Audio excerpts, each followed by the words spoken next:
I remember 24 years ago. Sure do. Well, good morning. Welcome to the Alaska Center for Spiritual Living. It's good to see everybody here today. Boy, it's a different energy, isn't it, with the seats different. Wow, it's really different. The title of my talk today is Forgiveness.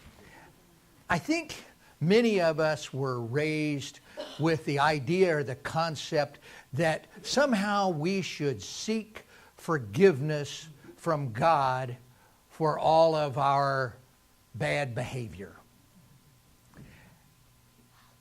And I also think that there were many of us who arrived at this teaching and were greatly relieved to see that maybe that wasn't the case. That maybe we didn't have to secure this forgiveness from God.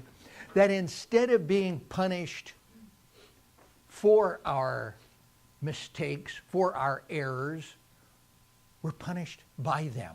That is to say, it's a law. There is not a God up in the heavens that is judging us and making us into bad people if we make mistakes. No, rather, there is a law that if we act one way and we do a certain thing, we get to enjoy the consequences of it. If we act another way, we may have different consequences. But it's all simple. There is no judgment. There is nothing.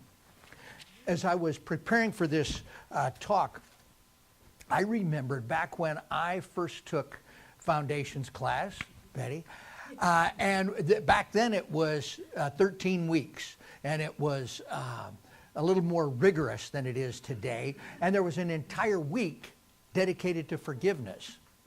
And as I went through that week, I came across this, and this is right out of the old Foundations course from week 9.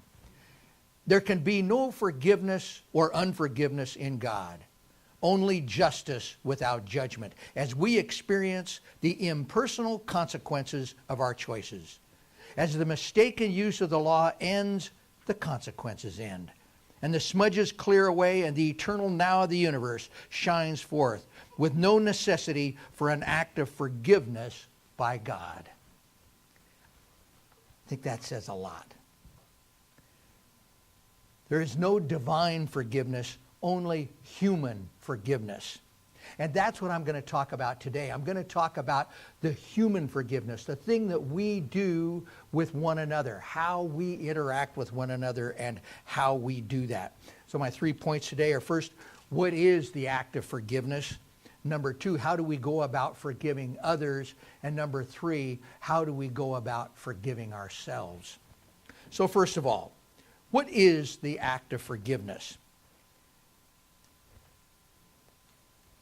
Forgiveness is no longer using something that someone said or did as an excuse to feel bad.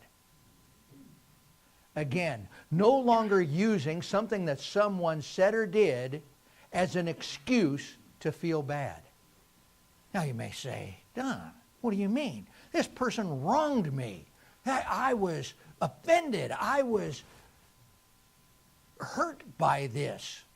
How can you possibly mean that I am doing that? Well, that's what we're going to look at today. So stay with me on this today, because we are at choice as to how we react. We are the masters. We are the one that make that decision. Okay, explanation. We are feeling bad.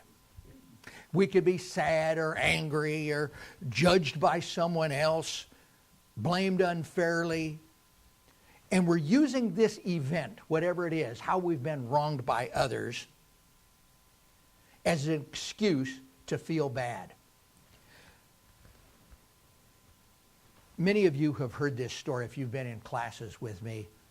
If you've heard it, bear with me, but because it has importance on what we're going to talk about today. But I was a little boy, and we had a project in the fall. We had this real fat yarn. It was about as big as your pinky, and we would wind it around this cardboard loom, and then we would thread this fat yarn over and under, all the way around, and then back the opposite way, over and under the other side, and pull it down tight. And we're going to make a pot holder for our mothers for Christmas. But I didn't have very well developed fine motor skills. My cursive handwriting was horrible. And I had a really hard time with that. I had to work ultra hard to do it. And as we got closer and closer to Christmas, I really worked hard, and I was staying on schedule. I was about up with everybody else, maybe a little behind, but not too much. And the teacher came and inspected our stuff. Oh, Don, you made a mistake. And clear back, like in row 3, I'd gone over 2 and then under. So and she ripped them all out. And I had to start again. So I redoubled my efforts, and I worked hard, but it got closer and closer to Christmas. And we got into those last few days, and all I could see was Santa Claus and presents, and I forgot about the pot holder, and I didn't think anything more about it. Oh, and then we came back after Christmas. And there the teacher stood in front of the class, and she welcomed everybody back, and it's so great to see all of you and everything. And then she held up the loom. And she said, and Mr. Anderson, our janitor, cleaned our room so well for us while we were gone, but he found this. And I knew what it was. And she said, but there was one student that didn't finish his pot holder. There was one student that didn't even give his mother a Christmas present. There was one student that didn't even love his mother enough. And she's holding it up, and I just, oh boy. And she said, but we know who it is because we wrote our name on the back of the loom before we started. Little Donnie Fleming didn't make his pot holder. I don't remember exactly all of the feelings, but I know there was shame, there was guilt, there were a lot of feelings of not being good enough. There was a lot going inside of me in that moment. And I think what was really underlying it, that the reason this story is so relevant for this topic today, is that I think that somehow I needed forgiveness from my mother for not finishing my pot holder.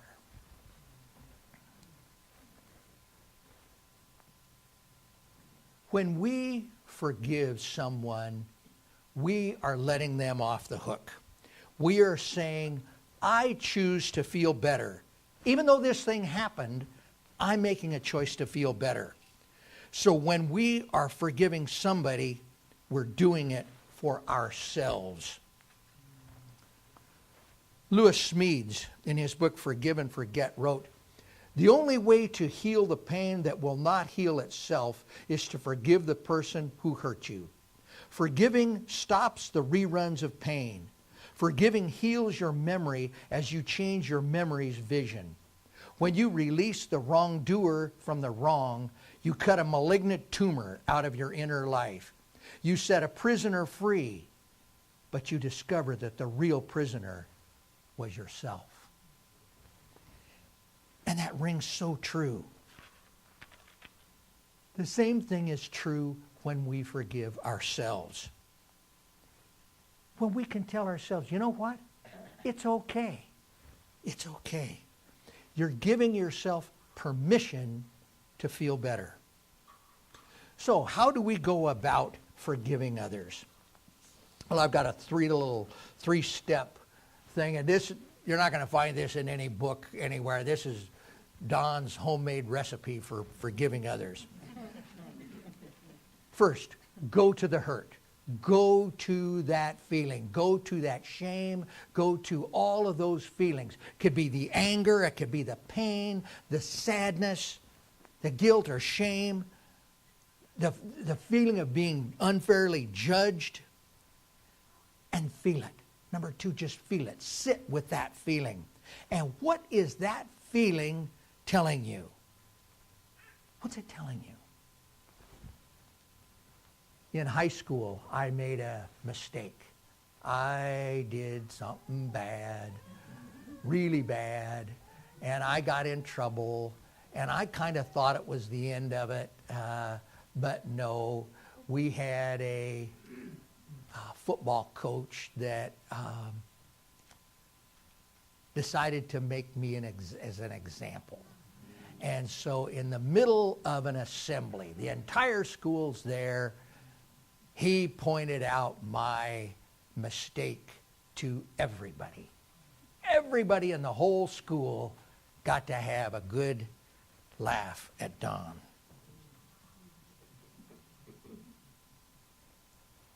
So what was that feeling telling me? I was feeling I'm not good enough, I am stupid, I am lazy, I'm even a criminal. And if I wasn't so bad, I would even be good enough to love my mother. So what we do when we feel that feeling, we experience it, we embody it, we peel the layers of that onion away until we can feel that feeling and see what it is underneath it. What is underneath that? And then we can look back, have I ever felt that before? Oh boy, when did I feel those same feelings before? The potholder. Exactly the same feelings. Not good enough, stupid, lazy. Lazy because my little fingers weren't trained enough. They weren't good enough to go in and out of that. So I'm lazy. I mean, I can be a criminal and I don't love my mother enough. But now we can reframe that. We can change that. Because we know now those aren't true. None of that is true. I am not lazy. I'm a hard worker.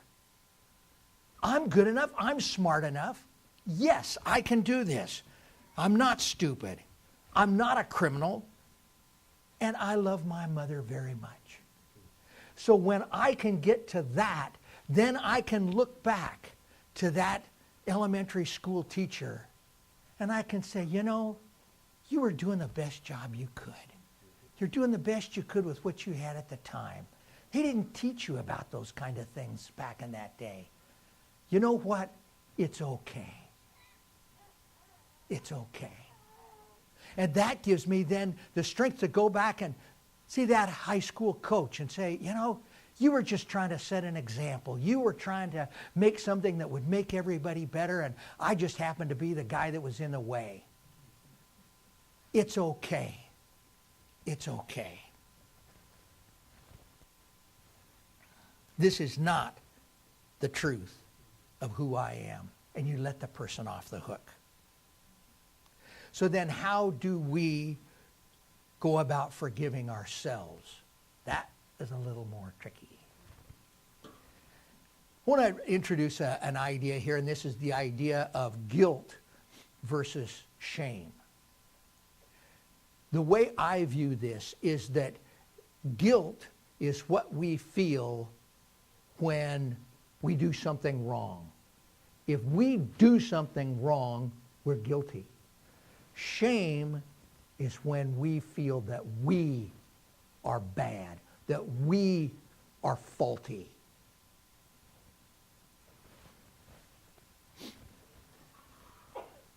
Guilt is I did something bad. Shame is I am bad. So as we step into this process, we're doing the same process as forgiving others. We're stepping into it. We're going to go to the hurt. We're going to feel it. And then we're going to let the person, us, off the hook. So as we go to feel it, as we step into that, I want you to look at yourself through the eyes of compassion. That's acceptance without judgment. Think of someone you love.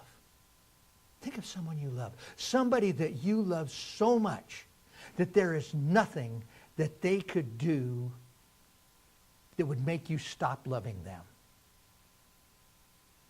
And now put yourself in that light. Put yourself is that person that you love so much that there's nothing that they could do that you would stop loving them. And it is in that moment that you can then let yourself off the hook. Go to the hurt. What is it telling me? Pull it back. Take off the layers of the onion. I am good enough. I do love my mother. I am smart enough. And let yourself off the hook. You know what? It's okay. In doing this, we need to watch for our triggers. They're often unknown to us. We don't even recognize what they are. We don't even know that we've been triggered, or some people say our buttons are pushed, until we have that feeling, until all of a sudden those feelings of inadequacy, of body shame, of all of the other things that come into us take hold. And when they do that, then we know that we've been touched. We know that we've been triggered or our buttons have been pushed. And they're often pushed by people that don't have any idea that that's what they're doing. That's not a trigger for them, so they don't understand why that would be a trigger for you. My horrible cursive handwriting. For these people that can just write so fluidly and beautifully, they don't understand that that hand scratching is the best I can do. They don't understand it. And when you start to feel bad, and that's the angry, the hurt, the sad, guilty, judge, that's the part of you that is holding on to a limiting belief. And this is the absolute thing that you need to look at. But we don't want to do that because we're afraid that that's going to hurt so much. We don't want to do that. No, no, no, no, no. We don't want to go there. But we're not going to get through it until we do, and until we can peel back those layers. Sometimes when we are triggered, our defense mechanisms kick in. And it is those defense mechanisms that are saying no, no, no, no. And we have to watch that. We have to watch that so carefully. Because when we're there, it's like we are that wounded animal. It's like, you've seen a dog with a hurt paw or a cat. And, you want to go help them. And they recoil and they hiss or they bark or snarl at you. That's just how we are. And that just produces more of those kinds of behaviors that we don't want. So we have to sit in that moment. We have to feel that pain. We have to peel back those layers. And we have to let those triggers go.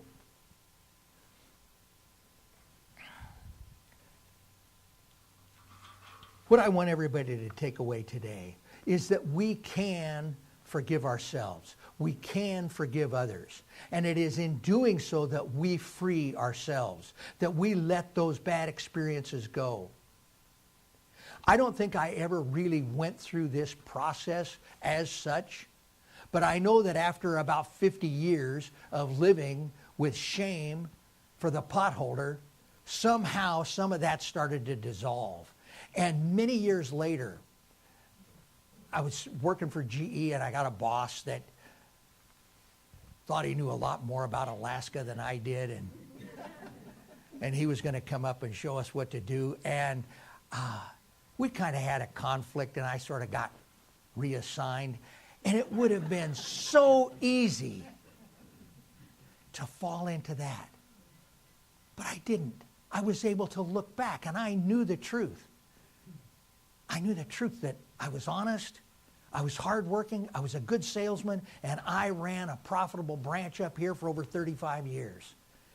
And one hiccup in that whole scope of things wasn't going to change the truth of who I was.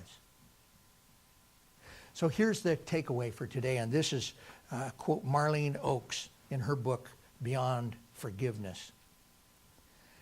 Yes, day to day, moment by moment, forgiveness will free you of many negative things. It will ensure that you are not adding any measure more things to your thought atmosphere that have to be handled later when they have grown bigger and more ominous.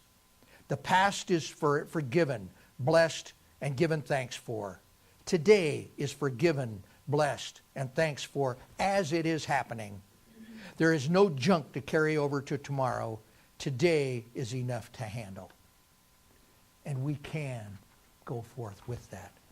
So with this awareness of our own strength, our own ability to forgive ourselves and others, that I ask my colleagues, the practitioners, to join me in holding our congregation in love and light, and simply knowing that there is no need for divine forgiveness, for it's an immutable law.